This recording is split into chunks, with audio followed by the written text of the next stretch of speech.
ចានាងខ្ញុំសូមគោរពជំរាបសួរថ្ងៃនេះដែរនាងខ្ញុំសូមលើកយកនៅពណ៌សម្លៀកបំពាក់ថ្ងៃទាំង7ដើម្បីមកជម្រាបជូនទៅកាន់ពុកម៉ែបងប្អូនលោកស្រីអ្នកនាងកញ្ញានិងបងប្អូនសិស្សានុសិស្សទាំងអស់គ្នាជាទីគោរពនិងជាទីរាប់អានពីចម្ងាយផងដែរតាមទំនៀមទម្លាប់ខ្មែរយើងការរើសពណ៌សម្លៀកបំពាក់ទៅតាមថ្ងៃនីមួយៗមិនត្រឹមតែដើម្បីសម្រស់តែប៉ុណ្ណោះទេក៏ប៉ុន្តែដើម្បីនាំមកនៅសិរីសួស្តីនិងជោគលាភផងដែរចាដូចថ្ងៃអាទិត្យប្រើពណ៌ក្រហមថ្ងៃច័ន្ទពណ៌លឿងថ្ងៃអង្គារពណ៌ស្វាយថ្ងៃពុធពណ៌ស៊ីលៀបថ្ងៃប្រហ័សពណ៌បៃតងថ្ងៃសុក្រពណ៌ខៀវថ្ងៃសៅរ៍ពណ៌ព្រីងទុំ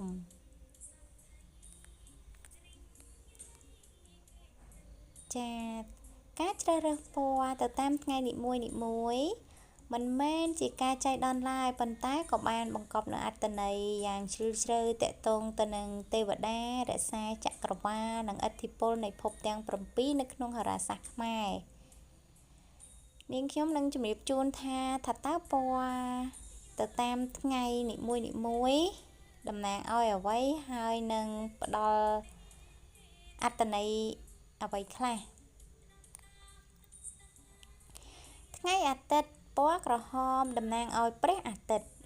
ជាពណ៌នៃអំណាចភាពរុងរឿងសិរីសួស្តីនិងភាពលេចធ្លោក្នុងសង្គម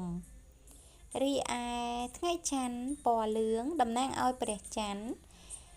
បានផ្ដល់នៅអារម្មណ៍ទន់ភ្លន់រុះរាយរាក់ទាក់និងនាំមកនៅសេចក្តីសុខសាន្តក្នុងចិត្តថ្ងៃអង្គារពណ៌ស្វាយតំណាងឲ្យព្រះអង្គារពណ៌នេះបង្ហាញពីភាពក្លាហានថាមពលភាពរឹងមាំនិងការតស៊ូថ្ងៃពុធពណ៌ស៊ីលៀបតំណាងឲ្យព្រះពុទ្ធវាមានអត្ថន័យខាងបញ្ញាស្មារតីការប្រស្រ័យតាក់ទងល្អនិងភាពវៃឆ្លាតក្នុងជំនួញថ្ងៃប្រហ័សពណ៌បៃតងតំណាងឲ្យព្រះប្រហ័សពណ៌នេះតំណាងឲ្យភាពរីកចម្រើនភាពត្រជាក់ត្រជុំនិងការចេះដឹងជាថ្ងៃគ្រូថ្ងៃសុក្រពណ៌ខៀវតំណាងឲ្យព្រះសុក្របង្ហាញពីសេចក្តីស្រឡាញ់សន្តិភាពរុងរឿងនិងការមានជោគលាភផ្នែកទ្រព្យសម្បត្តិថ្ងៃសៅរ៍ពណ៌ព្រីងទុំតំណាងឲ្យព្រះសៅរ៍វាផ្ដល់នូវអំណាចបារមីភាពហ្មត់ចត់និងការការពារពីរឿងមិនល្អទាំងឡាយ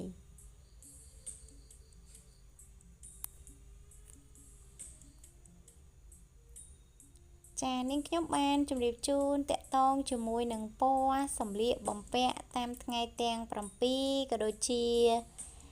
អត្ថន័យនៃពណ៌នីមួយនៅក្នុងថ្ងៃទាំង7រួចមកហើយដែរសម្រាប់ពេលនេះនាងខ្ញុំសូមអរគុណសូមជម្រាបលា